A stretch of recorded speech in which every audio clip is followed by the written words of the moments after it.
Hi guys, it's Sylvia and welcome to the 9 of our Excel for Beginner series. In our last class, we looked at relative cell referencing and absolute cell referencing. So we get to understand what relative cell referencing is and what absolute cell referencing is and how to look. So we know that whenever we want to give Excel a permanent location, we need to lock our cell. So in today's class, we'll be looking at structure of an Excel function. Alright, at the end of this lesson, you should be able to understand the building blocks of an Excel function. So we basically have different kind of Excel function. We have the sum, we have the main, max, we have the average. So but today we're looking at the sum function. But first of all, let's look at the building block of an Excel function. There are three parts of an Excel function. There are three parts of building blocks in an Excel function. That is, the first one is the equals to. Remember I told you that before you type in any formula in Excel, you have to start with that equals to. Then followed by the function name, and then followed by the argument. So this is, for example, this is it. Okay, I said I will start from the sum. I want to sum up a data, and then I first start from equals to, then sum, and then my argument, which is my range.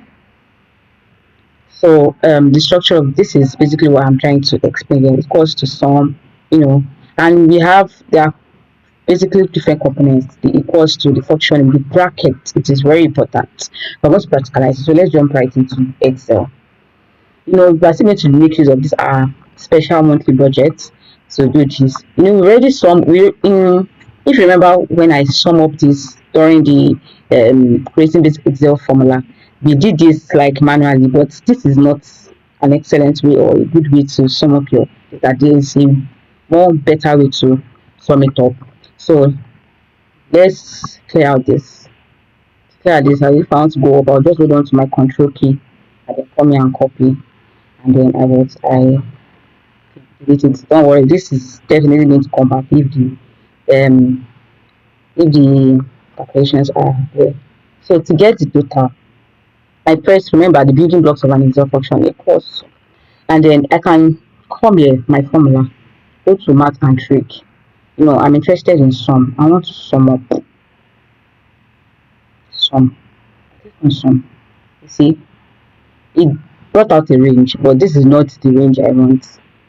So I'll just delete it and select my range. I come here and then select my range, and then I click on OK. You see, it summed it up for me.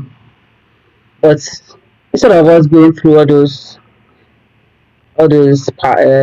formula ish, you can just come here and just type it out. Equals to, type sum. Excel automatically bring it up for me.